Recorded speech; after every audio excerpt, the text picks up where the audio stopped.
If you are writing the rule book right now, what's one policy that you would include to unlock circular adoption without crushing SMEs?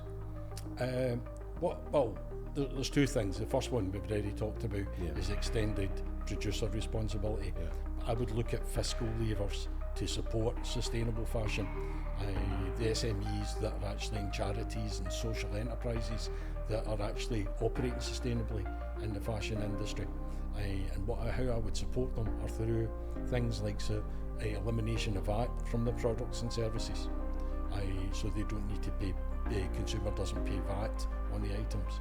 I would also look at other ways of encouraging them through things like salary sacrifice schemes that operate in electric vehicles, so that you'll be able to buy these products and services. It comes off your top line, you don't pay tax or national insurance on it, and it encourages people to go down this route, makes it more price attractive to consumers, but also it's a new thing, it'll be an exciting thing. And with this additional money, we'll be able to look at better ways to engage with consumers on sustainable fashion products and services.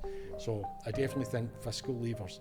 And right now we do get a lot of grants, I have to be honest with you. We get a lot of grants, we get a lot of soft loans, we get a lot of support and innovation, but we need more. And it's all well getting, say, 100 grand to build a new machine. You really need millions of pounds. We need 8-figure sums in order to change how the fashion industry globally. That's the sums that we need. And just to put it into significance, in China, White Closet, when they were doing the hire model, they set up 5 centres similar to ACS, and they got 50 million investment from Alibaba to do so. And Alibaba also invested in Rent the Runway in America, similar levels of investment to promote a hire rental. So that's the sort of level of investment we need. And the British government needs to step up and invest. And I think, with Barclays right now, I think a consortium likes bringing the government, private sector, and funding organisations like Barclays can make a transformational change in the industry. That's how we go about it. And I do think the serious returns, much like I say, I'm not going to be the CEO of a company. And my argument about prosperity rather than profit might not be heard as loudly. There will be people out there and say, yes, we agree with Michael's sentiments, but I can assure you, I think we will be profitable. But as I say, it's not my prime focus. I have my goals, and there's others who are cleverer than I and are differently focused that will look after the profitability. But I do believe it is a profitable industry. I do think there is money to be made in it. It's just not my focus. That's nice. That's really great. I think that's incredible. You talk a lot about inclusive employment. What kind of employment does circular fashion create in Scotland, and who are the kind of people that get this kind of job? It's looking after the total person. I do seriously, and it's my experience, and I'm yet to be proved wrong. If people are employed, no matter who they are, they contribute to society, they become better people. It gives them, meets a lot of their physiological and psychological needs, makes them feel they're part of something bigger, brings in personal discipline, helps with their physical, mental health, helps with their welfare, means we don't need to put people in benefits because they've got a job they love, a career. They have a career, they can develop, they can move into different fields, they feel that they're a sense of belonging, they've got personal discipline, they get up in the morning to go to work because they want to go to work, because they're part of something special. I think that's what happens when you're part of a circular organisation. You're looking after things like most of the organisations, if not all, but let's just say most of them are living wage, so they operate they pay the people at a higher rate. They're also work with living hours, so you've got the flexibility, you look after the hours that someone works. They're living pension, so you're looking after the future when they're no longer with the company and they're retired.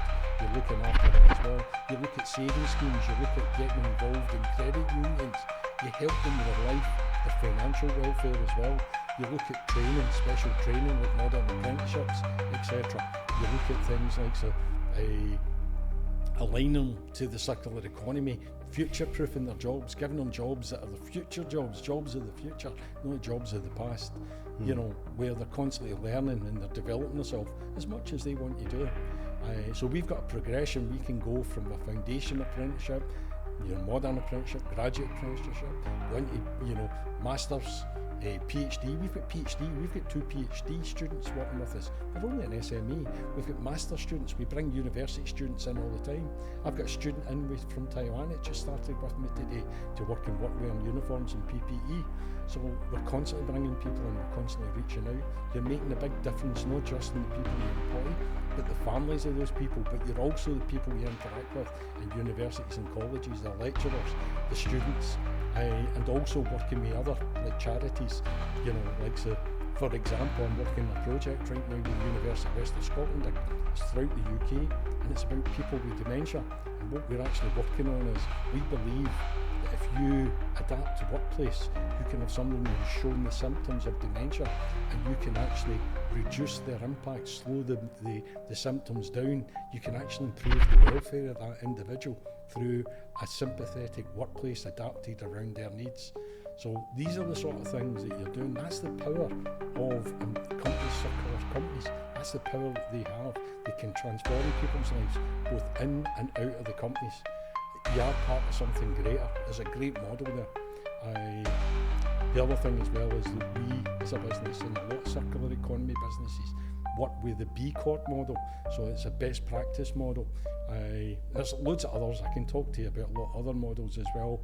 We're part of the Ellen MacArthur Foundation. We're an emerging innovator, and we leverage their tools like Circulytics so we can measure the circular nature of our business and look at continuous improvement of it. So there's loads of things. I can go on and on and on about the social impact side of it. It's a big thing. Companies have a big role employers have a big role to play in society, and it can be, it's life-changing for individuals if it's done right. It is life-changing for individuals, the employers, if it's done right. You know, talking about living wage, living hours, armed forces covenant. Why are you building all of this into a business operation that already has a very, very tight margin? Because it's the right thing to do, and it pays dividends. Because the thing about it, there is actually economic cases for doing these things through tenure. How much does it cost a business to recruit somebody? How much does it cost someone, an organisation, to train somebody in that role? What is the impact to that organisation if you can't retain them and they leave? That's the true cost of employment.